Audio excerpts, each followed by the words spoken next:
3 minutos, mas dá tempo de mais algumas perguntas. Vai lá, perfeito. Bem, vamos lá. O senhor colocou a questão do Drex, que você vai enfrentar. Esse é um tema super interessante, que não está familiarizado. Isso daí pode mudar completamente o cenário econômico brasileiro, né? A gente sabe do tamanho do impacto disso. A gente viu um vídeo, né, de um deputado, Nicolas Ferreira, que teve toda aquela polêmica sobre o Pix, né? E eu começo a ver aqui, a colar uma polêmica gigante com o Drex. Enorme. Já que gigante, né? Qual que é a tua visão a respeito? O Drex, só para explicar, vai ser... Isso que eu ia falar. Então, porque o Drex vai ser... Drex. Então, como o debate aconteceu antes, né, da moeda digital, a gente acabou não retomando. Então, mas o Drex basicamente é um Bitcoin, uma moeda digital, onde vai estar... registrado. O real digital, né? Mas vai mais que isso, né? Vai estar registrado. Tipo, eu gostei do seu carro, se você fizer um QR Code, eu posso trocar aqui, na hora que linkar, passe sua propriedade para mim. No limite pode virar isso, né? Uma situação de registro de tudo isso. Como você vê isso? Você acha que tem muito medo do pessoal... E criada pelo Banco Central também. Pela autoridade monetária, né? Criada pelo Banco Central, no governo Bolsonaro, estão deixando claro, tanto o Pix como o Drex, o pai é o governo Bolsonaro. Senadora, desculpa, começou isso aí desde o Agenda BC+, com... Mas nasceu lá, concordo. A discussão do Pix começou no Pix, ele nasce no Bolsonaro e o Drex, ele avança realmente como um instrumento de mercado no governo Bolsonaro. Né? Tanto que a gente ainda não sabe nem qual é a posição, embora eu tenha conversado com o Galípolo a respeito, né? O Banco Central continua avançando, mas você vê que não há uma posição do governo Lula a respeito do Drex. E caiu no meu colo, porque fui o líder do governo Bolsonaro, e na hora que chegou no Senado, eu falei, me dá aqui esse projeto, é melhor estar na minha mão, tá? Acho que é bem melhor estar na minha mão. E eu tenho ouvido as críticas, e na verdade eu ouvi os pontos positivos, inclusive no próprio Blockchain Rio, teve lá o Roberto Campos Neto, deu uma aula, né? Uma das pessoas, as mentes mais brilhantes que a gente tem, e vale ouvi-lo, né? Inclusive sobre o Drex, sobre a evolução, como é que ele estava montando a plataforma, questão do LGPD, que ainda é um problema. O Banco Bradesco vem alertando, inclusive, para isso e outras instituições financeiras, e isso deve-se ter muito cuidado, sim. Né? Mas ele, para quem nos ouve, ele tem algumas vantagens. Vamos lá, como disse o presidente Bolsonaro, a tecnologia pode ser usada para o bem ou para o mal.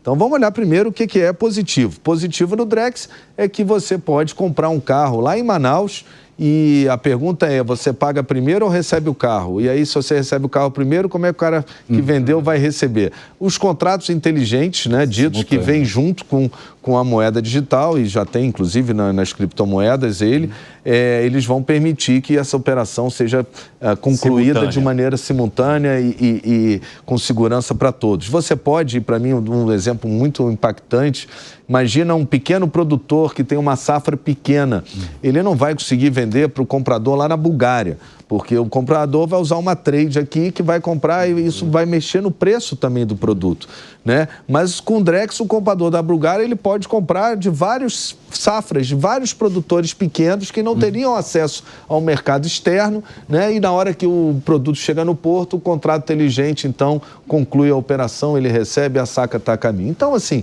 você vai comprar uma casa. Muitos achavam, assim, numa discussão com a deputada Júlia Zanato, quem eu escuto e respeito o seu posicionamento, por isso continuo aqui pensando, me faz pensar. Ela falou, não, mas aí o pipoqueiro vai usar o Drex. Não, o Drex não é para o pipoqueiro, né? O Drex é para operações mercantis, valores maiores. O pipoqueiro tem o Pix. Só que quando eu estava debatendo isso com ela vai se lembrar, ainda falei assim, se o governo quiser monitorar, que é a grande preocupação dele, eu falei naquela época, lá atrás, acho que em novembro, falei, ele monitoraria o Pix. Pronto. Aí a Júlia está em toda a razão. O governo agora quis monitorar o Pix, então a preocupação dela sobre monitoramento estava certa. Agora, a gente não pode esquecer que o monitoramento a partir de R$50 mil é a regra pelo COAF, já é monitorado há muito tempo. Né? Então, e isso daí na legislação do Drex, você poderia evitar limitando as operações para operação de compra e venda de patrimonial, operações de mercado financeiro, operações no mercado do agro, enfim, poderia limitar até o valor né? E aí afastar o risco do monitoramento que já aconteceria e do pipoqueiro numa tacada só. Mas a questão maior não é essa, e o debate, o processo legislativo lento nos permite enxergar o mundo das coisas que vão acontecendo e também continuar debatendo. O que aconteceu de relevante foi realmente a ascensão do presidente Donald Trump e ele dizer que ele é contra os CBDCs. Então, politicamente, ele já deu um norte, né? E ele acredita na criptomoeda e na reserva dos países em criptomoeda. E aí eu entendi muito do movimento que não aconteceu nas audiências públicas, que ele é mais recente, contra o Drex. Porque, na verdade, quem está tomado em criptomoeda não quer a concorrência do Drex. E agora a gente entende quando um país como os Estados Unidos aponta e fala assim, agora a nossa reserva vai ser em criptomoeda. Tem um projeto do deputado Eros, inclusive, que eu espero que tramite, né? Porque é uma boa solução, né? E eu acho que o mundo está se encaminhando para isso, né? A gente vai saber um pouco mais na frente também se é ou não, porque aí que está, a tecnologia ela é tão rápida e o legislador ele não consegue acompanhar. Às vezes é bom que ele retrai um pouco, mas às vezes ele quer acelerar, né? E a tecnologia aponta um outro caminho. A gente tem que esperar um pouco. Primeiro porque o Banco Central ainda não conseguiu resolver o problema da segurança, e isso é uma preocupação do próprio Banco Central, que bom que tem, da segurança dos dados, né? A outra questão é a tecnologia que está sendo usada, ainda tem alguma discussão se é a melhor ou não.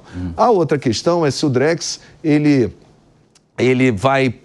vai ser um CBDC ou se ele pode ser uma stablecoin. Stablecoin é uma moeda que é lastreada, assim como o Drex também mas não é uma moeda soberana, uma moeda que está no mercado, né? E também pode ser que no futuro deem esse caminho. E a última questão principal é se o Drex como moeda, porque o que é moeda? Né? André sabe melhor do que eu, sou advogado, mas moeda é fidúcia, é confiança. Se o Drex nasce sem confiança, é melhor nem nascer, né? Ele precisa ter confiança para que ele tenha valor, né? Para que as pessoas acreditem na moeda.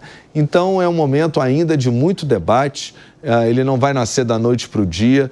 Todas essas preocupações de monitoramento, de uso social da moeda, elas são válidas, né? Válidas para o debate, para a reflexão, para a questão da segurança dos dados e a gente entender para onde vai a tecnologia. Na minha opinião, mas talvez você discorde, por favor. Eu acho que tem um espaço maior, mas eu entendo que tem o debate colocado. Que bom que está tendo essa questão. Senador, eu tenho só 2